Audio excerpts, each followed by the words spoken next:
अस्सलामुअलैकुम नाज़रीन, की हाल है? सब ठीक ठाक हो? जी असी आए हैं इत्थे अड्डा दकोटा। इत्थे हाल देखने सन, कोई और लैने सन वो वास्ते।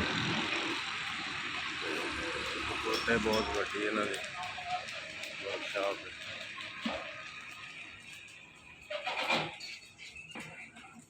नाले तुहानूं अंदर विखाने किद्दां बनाते हैं।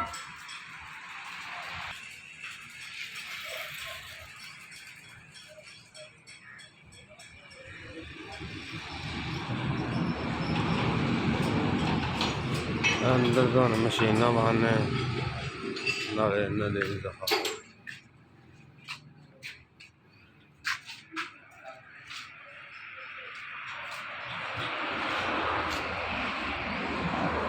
बड़िया कीमती मशीना ने, बहुत महंगिया। बना के नवे रोटावेटर तैयार करके रखा है।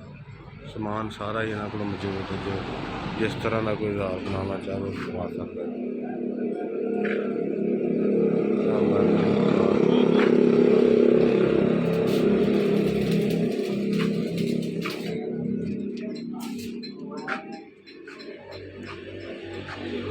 ਇਹਦੇ ਨਾਲ ਕੀ ਕਰੀਦਾ? ਸਰਾਹ ਮਾਰੀਦਾ ਕਾਹਦੇ ਚ? ਚੱਲ ਚੱਲ ਲੈ ਜੇ ਆਈ ਜਾ ਚਲੋ।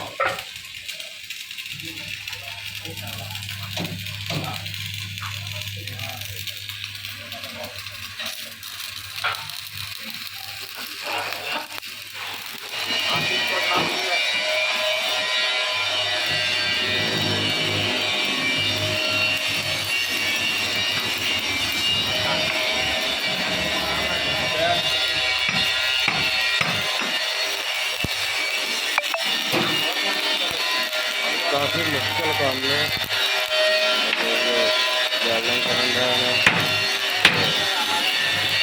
बहुत मुश्किल है। वेल्डिंग करन को ग्राइंडर मारन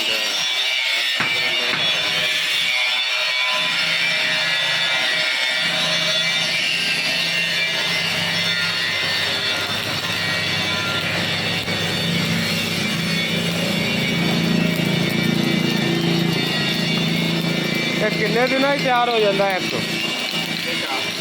हल ला लो या जी भी शै ला लो या रोटावेटर करना हो। हाँ मैं क्या तैयार किन्ने दिन हो जाता?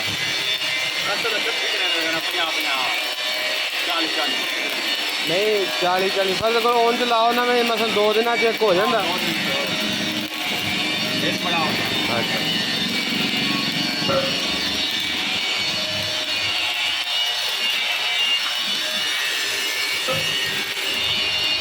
40 जी कट्ठे ही करते हैं तैयार। देखो